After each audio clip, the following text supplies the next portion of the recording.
Welcome to study current point. आज है 12 सितंबर 2020। 12 सितंबर से करेंट अफेयर के जितने भी इंपॉर्टेंट क्वेश्चन बन सकते हैं सारे इस वीडियो में डिस्कस करेंगे और हर क्वेश्चन से रिलेटेड इंपॉर्टेंट फैक्ट भी आपको बताऊंगा, तो आप पूरा वीडियो ध्यान से देखें।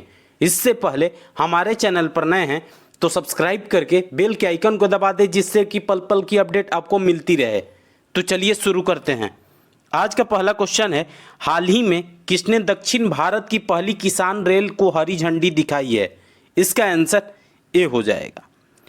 हाल ही में दक्षिण भारत की पहली किसान रेलगाड़ी को जगन मोहन रेड्डी ने हरी झंडी दिखाई है। तो चलिए इस क्वेश्चन के डिटेल्स को देखते हैं। आंध्र प्रदेश के मुख्यमंत्री जगन मोहन रेड्डी ने 9 सितंबर 2020 को दक्षिण भारत की पहली किसान रेल को हरी झंडी दिखाई है।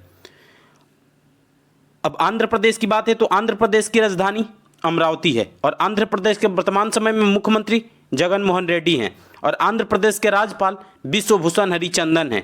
इस क्वेश्चन से इतनी जानकारी मिलती है। तो चलिए अगले क्वेश्चन पे चलते हैं। हाल ही में केंद्र सरकार ने श्री सिद्ध रुद्र स्वामी जी के नाम पर किस रेलवे स्टेशन का नाम बदलने की मंजूरी दी है? इसका आंसर बी हो जाएगा। हाल ही में केंद्र सरकार ने श्री सिद्ध रुद्र स्वामी जी के नाम पर हुबली रेलवे स्टेशन का नाम बदलने की मंजूरी दी है। तो चलिए इस क्वेश्चन के डिटेल्स को देखते हैं। दक्षिण पश्चिम रेलवे ने कहा है कि एक बार राज्य सरकार गजट अधिसूचना जारी कर दे तो रेलवे स्टेशन का नाम तदनुसार बदल दिया जाएगा। और यह सिद्ध रुद्र जी जो कि स्वामी जी हैं, ये भारतीय हिंदू के गुरु और दार्शनिक थे। इस क्वेश्चन से इतनी जानकारी मिलती है। तो चलिए अगले क्वेश्चन पे चलते हैं। ग्लोबल इकोनॉमिक फ्रीडम इंडेक्स 2020 में भारत की रैंक कितनी है? इसका आंसर डी हो जाएगा। ग्लोबल इकोनॉमिक फ्रीडम इंडेक्स 2020 में भारत की रैंक 105 है। इस क्वेश्चन से इतनी जानकारी मिलती है। तो चलिए इसके डिटेल्स को देखते हैं। 10 सितंबर 2020 को जारी एक रिपोर्ट के अनुसार ग्लोबल इकोनॉमिक फ्रीडम इंडेक्स 2020 पर भारत 26 स्थान गिरकर 105वें स्थान पर पहुंचा है। 2019 की रैंक में भारत का स्थान 79वां था। इस क्वेश्चन से इतनी जानकारी मिलती है। तो चलिए अगले क्वेश्चन पे चलते हैं। भारतीय विज्ञापन मानक परिषद के बोर्ड ऑफ गवर्नर्स के अध्यक्ष के रूप में किसे चुना गया है? इसका आंसर डी हो जाएगा। भारतीय विज्ञापन मानक परिषद के बोर्ड ऑफ गवर्नर्स के अध्यक्ष के रूप में सुभाष कामत को चुना गया है। तो चलिए इस क्वेश्चन के डिटेल्स को देखते हैं। विज्ञापन agency BBH and Publicis Worldwide India के सीईओ सुभाष कामत को भारतीय विज्ञापन मानक परिषद के बोर्ड ऑफ गवर्नर्स के अध्यक्ष के रूप में चुना गया है। इस क्वेश्चन से इतनी जानकारी मिलती है। तो चलिए अगले क्वेश्चन पे चलते हैं। क्रिसिल के अनुसार 2020-21 में भारतीय अर्थव्यवस्था कितने प्रतिशत तक कम होगी? इसका आंसर ए हो जाएगा। क्रिसिल के अनुसार 2020-21 में भारतीय अर्थव्यवस्था 9% तक कम होगी। तो चलिए इस क्वेश्चन के डिटेल्स को देखते हैं। क्रिसिल के अनुसार भारतीय अर्थव्यवस्था 2020-21 में 9% तक कम होगी। क्रिसिल ने कहा है कि 9% गिरावट 1950 के दशक के बाद सबसे अधिक होगी। इस क्वेश्चन से इतनी जानकारी मिलती है। तो चलिए अगले क्वेश्चन पे चलते हैं। हाल ही में सिटी ग्रुप ने किसको अपनी अगली मुख्य कार्यकारी रूप में नामित किया है, जो एक विशाल वॉल स्ट्रीट बैंक का नेतृत्व करने वाली पहली महिला होंगी? इसका आंसर बी हो जाएगा। सिटी ग्रुप ने जेन फ्रेजर को अपनी अगली मुख्य कार्यकारी के रूप में नामित किया है, जो एक विशाल वॉल स्ट्रीट बैंक का नेतृत्व करने वाली पहली महिला होंगी। इस क्वेश्चन से इतनी जानकारी मिलती है। तो चलिए इसके डिटेल्स को देखते हैं। सिटी ग्रुप ने जेन फ्रेजर को अपनी अगली मुख्य कार्यकारी के रूप में नामित किया है, जो पहली बार एक विशाल वॉल स्ट्रीट बैंक का नेतृत्व करने वाली पहली महिला बनी है। तो चलिए अगले क्वेश्चन पे चलते हैं। अगला क्वेश्चन है, हाल ही में निम्न में से किसने अपने कृषि उपकरण क्षेत्र के तहत एक नया आलू प्लांटर लॉन्च किया है? इसका आंसर सी हो जाएगा। महिंद्रा ने हाल ही में अपने कृषि उपकरण क्षेत्र के तहत एक नया आलू प्लांटर लॉन्च किया है। तो चलिए इस क्वेश्चन के डिटेल्स को देखते हैं।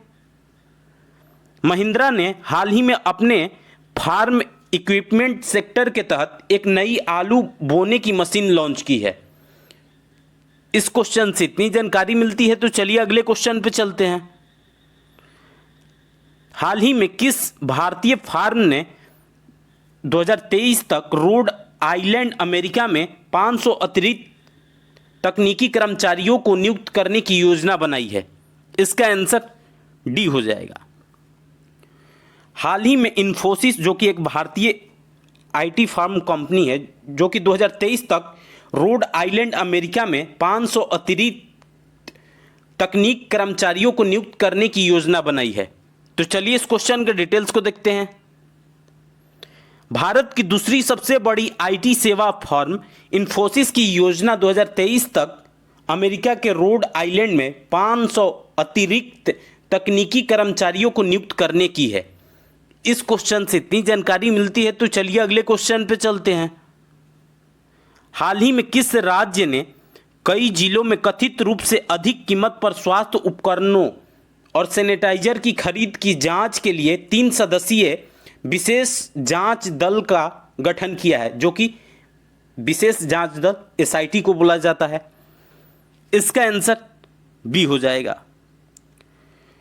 हाल ही में उत्तर प्रदेश के कई जिलों के कथित रूप से अधिक कीमत पर स्वास्थ्य उपकरणों और सैनिटाइजर की खरीद की जांच के लिए 3 सदस्यीय विशेष जांच दल यानी एसआईटी का गठन किया गया है। तो चलिए इस क्वेश्चन के डिटेल्स को देखते हैं। जांच टीम 10 दिनों में अपनी रिपोर्ट देगी। इसके अतिरिक्त मुख्य सचिव रेणुका कुमार एसआईटी का नेतृत्व करेंगी, और साथ ही जबकि सचिव अमित गुप्ता और सचिव विकास गोठवाल इसका हिस्सा होंगे। अब उत्तर प्रदेश की बात है, तो उत्तर प्रदेश की राजधानी लखनऊ है, और लखनऊ गोमती नदी के किनारे स्थित है। और उत्तर प्रदेश के वर्तमान समय में मुख्यमंत्री योगी आदित्यनाथ हैं, और उत्तर प्रदेश के राज्यपाल आनंदीबेन पटेल हैं। उत्तर प्रदेश में लोकसभा सीटों की संख्या 80 है और राज्यसभा सीटों की संख्या 31 है।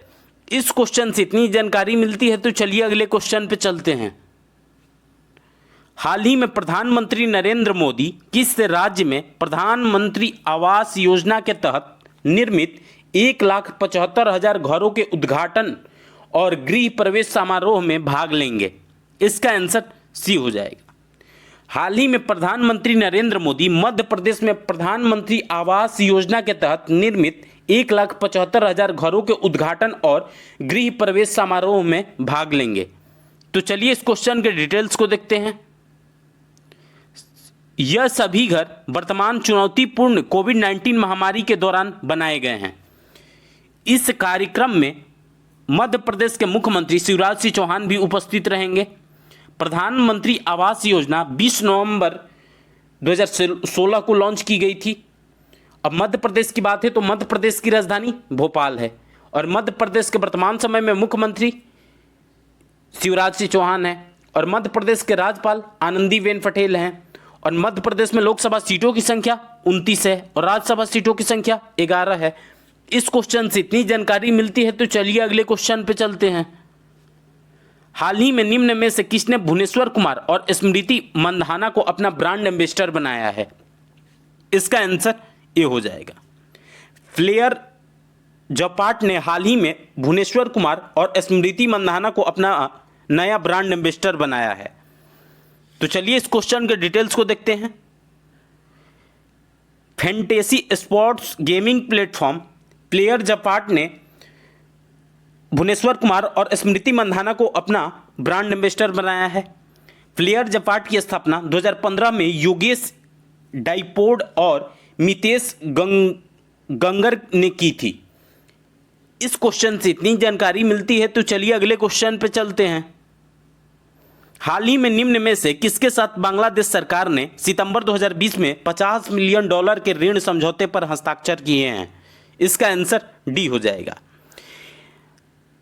हाल ही में एडीबी के साथ बांग्लादेश सरकार ने सितंबर 2020 में $50 मिलियन के ऋण समझौते पर हस्ताक्षर किए हैं। अब एडीबी की बात है, तो एडीबी का फुल फॉर्म एशियाई विकास बैंक है, जिसको एशियन डेवलपमेंट बैंक बोला जाता है इंग्लिश में। और एडीबी की स्थापना 19 दिसंबर 1966 को हुई थी और एडीबी का मुख्यालय फिलीपींस में स्थित है। और एडीबी के वर्तमान समय में राष्ट्रपति मत्सुको अस्कावा हैं। इस क्वेश्चन से इतनी जानकारी मिलती है, तो आज के लिए बस इतना ही। अगर आपको यह वीडियो यूजफुल लगा है तो इस वीडियो को ज़्यादा से ज़्यादा लाइक करें।